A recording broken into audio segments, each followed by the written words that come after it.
everyone, and thank you for joining another episode of Retailistic. We are so honored today to be joined by Stephanie Paul, who is a dear friend of mine. She's the executive director of an organization that is near and dear to my heart, and I know many of yours, called MyFace. Stephanie, welcome. Thank you for joining. Oh, it's a pleasure to be here, Deborah. Thank you for having me. So nice. So, as you know, for, let's just say almost 2 decades now, MyFace, which was originally known as the National Foundation for Facial Reconstruction, was good marketing move, by the way, was, very instrumental in my life, my son's life, and really changed our course and probably changed, not only his physical health, but also his mental health as well. Can you talk about your role as executive director, and then maybe just provide a little bit of context for everyone who's joining us on what this organization is, what it does, and who it serves? Absolutely. Thank you so much for asking that, Deborah. So as the executive director, I am charged with leading the organization as we work to provide access to care, education, and resources for individuals and families who are impacted by a craniofacial difference, whether that difference is congenital or they're born with it, or it is acquired during their lifetime. And we're really here to be that support system to help families from across the country to navigate their journey with a facial difference. So when I was, you get an ultrasound at like you're 20 weeks pregnant, and I was like, his chin looks really small. And I remember talking to my doctor at the time, and he's like, if the radiologist didn't say anything, it's fine. And so it was very cute. My husband then went online and found like all these pictures that looked like him. Well, of course, his chin was small. He actually was born with pure bend sequence. We didn't know. Probably was better because, then you weren't worrying or stressed. You were just excited about what was to be. And so, we knew pretty much instantly something was wrong because, they took him like right away.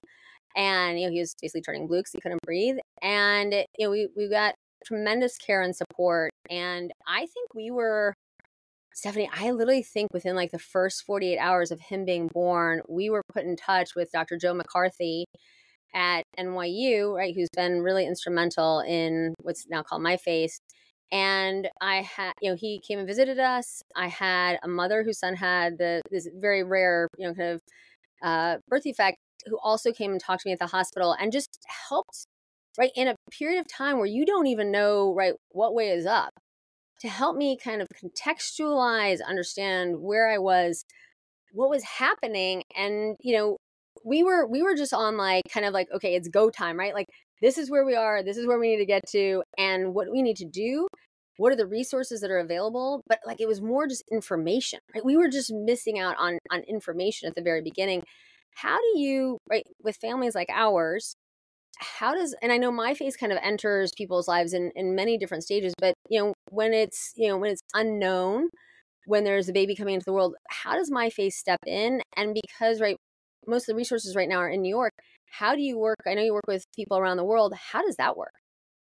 Try to do is really make sure families are having access to comprehensive team care, and that's what you received at NYU. And I'm so glad you were able to receive that, almost 20 years ago. The good news is that the landscape has changed quite a bit now.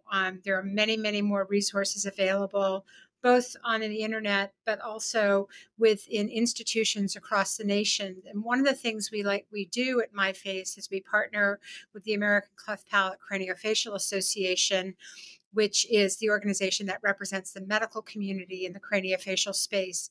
And there are over 200 craniofacial care teams at institutions across the nation. And what we want to do is direct families to those comprehensive care teams that will help families throughout the course of their child's life. Care is more than the medical care. There's psychosocial care, dental care. There are so many elements and aspects, as you know well, with your son, with what needs to happen as a family navigates a craniofacial journey. And it is a journey.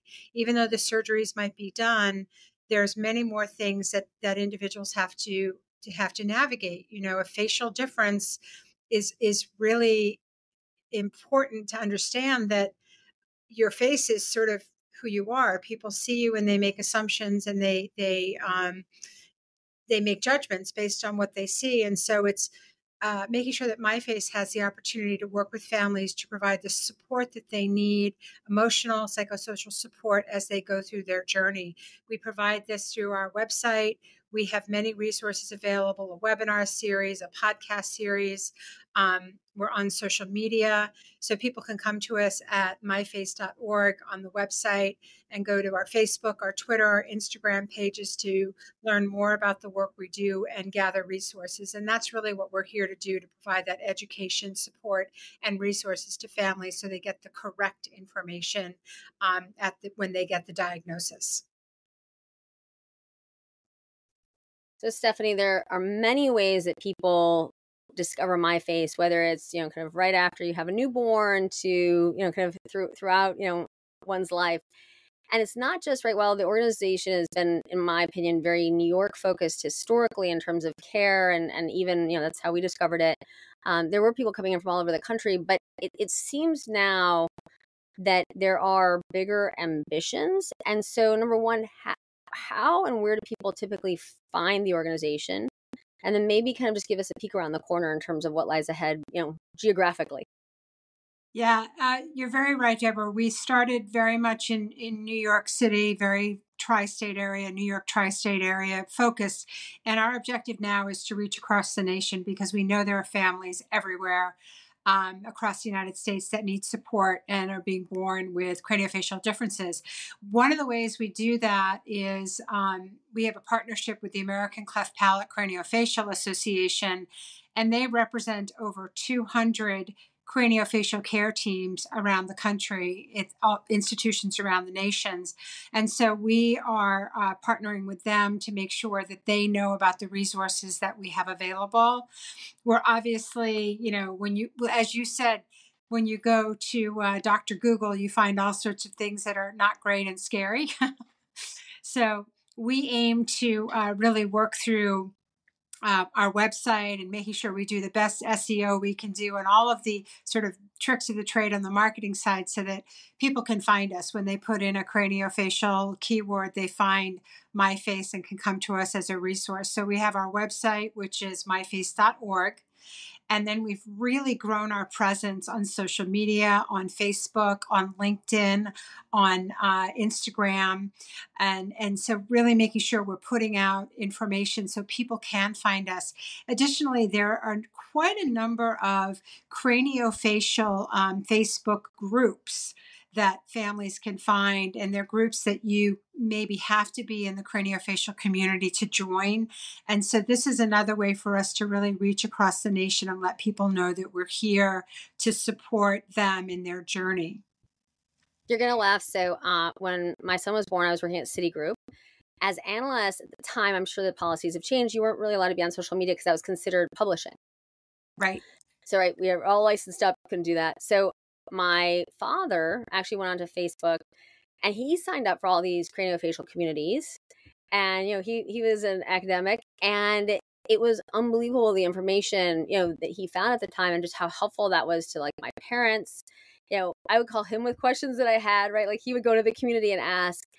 And what was amazing was just to feel like you had people you could lean on, ask tough questions, have tough conversations. And I will tell you, the events that I think MyFace puts on, whether it's the holiday party, whether, right, there's so much that you do to bring these kids together, and also the parents, that I remember it was literally one of those moments I can go back and see it in my mind's eye, where Ezra met a girl who's probably 5 or 6 years younger than he was, who also, he'd never met anyone with Pierre Robin sequence because it's that rare. And he met her, and it was one of these things that, like, seeing her, like, he saw himself in her when he was her age. And it was this amazing, it has had a huge impact on him. And, the ability for you to bring all of this community together is just so important. And I know, Adeline, you joined us last year for Races for Faces. So maybe you can tell us a little bit about what you experienced there. It was really just such an incredible and uplifting event. It was a day filled with hope, unity, and really just solidified, I think, the power of community. The race, of course, wasn't just about running. It was about, raising awareness and breaking down barriers. There were individuals, I think, of all ages, backgrounds, and abilities, each with their own, unique story and motivations. Some were there to support loved ones, others were there to simply just show solidarity with the cause. But what really, truly touched my heart, I think, were the stories that we got to hear from the MyFace beneficiaries following the race. They spoke to their personal challenges and really just the life-changing support that they've received from this organization. Their courage, I think, and gratitude was such a testament to the impact that the MyFace community has on countless lives. I think just in general, the race was a really powerful reminder that when we come together with compassion and determination, we can really make a real difference in the world. So if you have the opportunity to participate in the event this year, I would definitely encourage everyone to do so. So Stephanie, we know the big events, right? We know the holiday party, we know Races for Faces. Can you talk about maybe other events that MyFace does to either drive awareness or to be kind of, patient focused? And what do you want to do more of differently as we look at 24, right? It's that time of year we're all doing our planning for next year. What is it that you want to do in the year ahead to have an even bigger impact?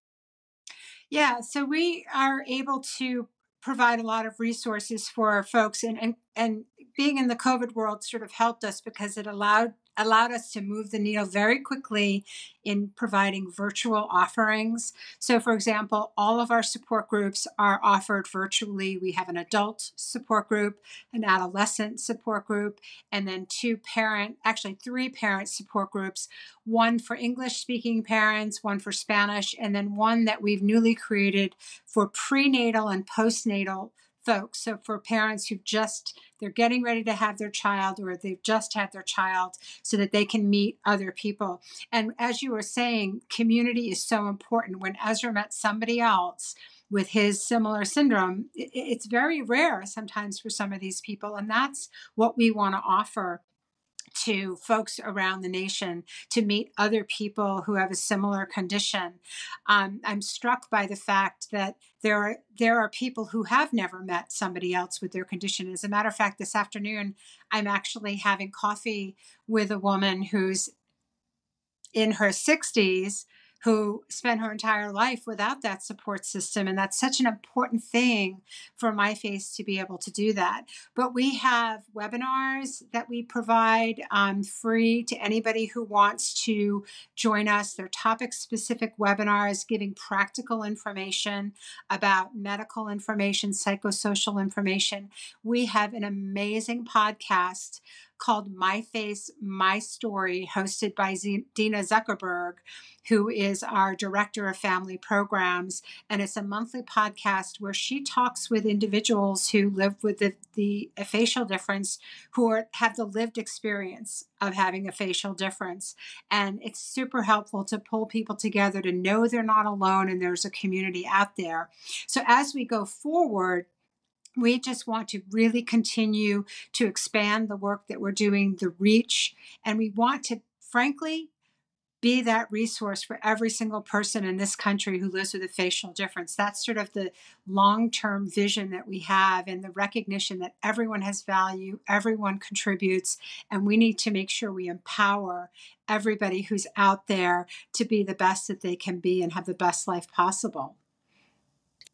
Sophie, I was born, so at the 11th hour, I was being strangled by the umbilical cord, so they did an emergency C-section. So I ended up with a huge scar on the side of my face. And, when I was younger, my face was smaller, it was really evident. And people would ask me about it all the time, right? But they were very comfortable asking me about that. And I would tell them, right? Like what happened, they're like, oh, that's so cool, right? And and as I got older, right, it faded, but I never did anything surgically or whatnot. And so, I was different, and it had something to do with my face. But it was something that people were comfortable. It wasn't, it was something that they felt it was approachable to have a conversation. And I think that, you know, as I waited in many waiting rooms over the years, and I sat back, you know, I talked to a lot of parents because I'm talkative like that, as you know. And the challenge that so many of them faced was that people wouldn't ask their children questions and they wouldn't feel comfortable. And I do think that's the one thing that, you know, and I'll let Ezra talk a little bit about this himself. But, you know, he would go and, like, you know, if people were asking him, you know, we had one doctor who thought it was brilliant to cap all of his bottom teeth in silver, which definitely, as parents, do not do that. Right? That was not the best call we ever made. And so, you know, for years he would ask him, like, why all his teeth were capped, or they wouldn't ask him, and then they would say things, you know, whatever term we want to use, that, you know, he was made to feel different. And so he started to, like, proactively talk to people about it. But it came from a place like he was aware. I think the thing that was so interesting, he was aware that he needed to kind of bridge that divide to help them understand, like, that what was his difference was also in some ways his strength. And I do think that sometimes, right, with social media being so focused on physical appearances, it's something I do feel like this organization, I mean, you can only take on so much, but this idea that, you know, your outside representation and whatever, if you know, look the same or different, however we start to do this kind of, we I feel like we've been given this gift to help people understand, like, how we're all the same inside, and that, like, our external kind of appearance is really what makes us unique and special, not what makes us different in a way that people wouldn't want to engage with us. And so I feel like there's this, to me, with MyFace, there's a whole other story that I feel, Stephanie, you're embodying, that's being told through these events, through making this really like a national organization. And it seems to me that, I mean, it's really, you have this privilege almost to really change the narrative in a way that I've never seen before. And, you know, we've even started to see things around, you know, at the government level, where they're trying to talk about, is a facial difference a disability, right? Because does it hamper your ability to get a job? So maybe you can take that thread, because there's a lot to unpack there. But I feel like you're, like, the right person for this organization at the right time with what's happening on the national level to really change the course of so many people's lives. Not to put that all on your shoulder, but I really do feel that way. Yeah, it's really interesting that you asked that, because it's what we're talking about a lot right now. And as September is Craniofacial Awareness Month, many people in the community say to themselves, why do we need to have an awareness month about craniofacial difference? Why isn't it just what it is? And really contemplating that, how do you approach somebody or not approach somebody, understanding that because somebody has a facial difference, you're not necessarily entitled to their story unless they feel like they want to share that with you. And that's a really important point. There are conversations about language. As you said, is this a disability? Is this not a disability? How does somebody identify when they have a difference? And differences, facial differences, aren't always as obvious for some folks. So, for example, with a cleft lip and palate, that could be completely repaired, but there still could be lingering psychosocial issues or elements that somebody has to deal with. There's so much here, you're right, to unpack. We could have, like, a very long conversation about this. But I think what MyFace wants to do is be the leader in driving the dialogue and really getting people to think differently, and to raise awareness that, you know, there are differences, but the differences don't define the person. And many people with a facial difference, and, you know, if they have a very severe facial difference, they don't want to be defined by that either. They want to be defined by who they are as a human being, what their capabilities are. And, you know, and it's hard because your face is totally your identity. That's what people see. And assumptions are just made the second somebody looks at you. And, you know, how do we change that, change perceptions, and just allow more acceptance of the differences? I mean, there's just so much that we need to do on this point, Deborah. And I really appreciate you bringing this topic up. You know, I think that so I was at an event, I think Ezra was probably a year old, and I remember I don't, hadn't been at the time super open about everything. And, I was talking, all the best. I was talking to a reporter as well. So I must have felt very comfortable, and I told them, our story. And I remember he said, I remember almost verbatim, and he said, there's so many of these amazing athletes like Michelle Kwan and Michael Phelps who were born with physical challenges, and look at what they've become. And as you know, right, for Ezra, I mean, I remember just stories that were, I'd be at physical therapy with him, and right, because he had to, sleep on his stomach, not on his back, so his core wasn't strong, so he had to go through a lot of PT. And the reason was, right, so he didn't, basically his tongue didn't cover his airway, and he turned blue at night. So just to provide more context. And I remember being at PT, and he would just be crying, right? Because it was very hard for him to do what everybody else, seemed to do so easily. And because, right, these kids go, and as adults go through so much, I really look at them as superheroes, because I think that they can accomplish whatever they put their mind to, because they have already accomplished so much, right? To be a part of MyFace, to be a part of this community. And that's what, that's what I want to hear more about. And I know you've got stories for us in terms of some of these, people, their success stories, and some of them we should celebrate. And maybe you can kind of, share with us a story or two. Yeah, of course. I mean, and I agree with you. I find it very interesting when I meet individuals with facial differences. It's almost like this innate capacity to just take on so much more than the rest of us. I don't know how that happens, but when you've gone through many, many, many surgeries, and you've just had to deal with so much. And I can imagine the fear that you have knowing, okay, I'm going to go, I had some dental work done last year, and I was all, oh my goodness, my life was turning upside down. And it made me really think about these individuals, the young people, and even adults who have to go in for very severe surgeries. And I can't imagine how they do it. So they're very resilient. I mean, the story I'll give you is our Dina Zuckerberg, the director of our family program. She is amazing. She was born with cleft lip and palate. She has no sight in one eye, no hearing in one ear. She does, and if I may speak for her, will say she does not consider herself disabled, because she can do everything. She drives a car, she rides a bike, she skis, all the things that you would think, how is that possible? She's able to do it because she has been, I think, supported through her life to say, you're not different, you can do this. And she does do it. And she's incredible. What she has done for MyFace, we just celebrated 10 years on September 1 since Dina joined the organization. And she has just done incredible things. She is an incredible spokesperson for our work. She has developed the Wonder Assembly program, where we go into schools all around the country and talk about kindness and being an upstander. She has literally stood in front of thousands of young children and talked to them about differences and what to do when you meet somebody with a difference.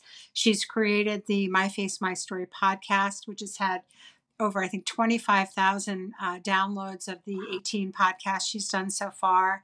And just really being that voice in the craniofacial community.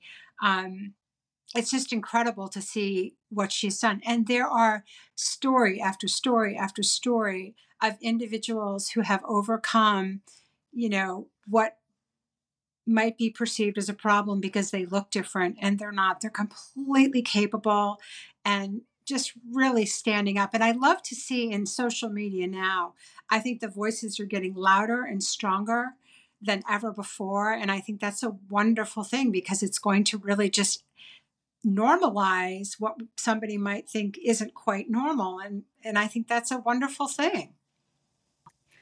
I will tell you that Dina came into my son's school, and first of all, it really said so much about the children as well. And she did a presentation as part of Ezra's kind of capstone bar mitzvah project.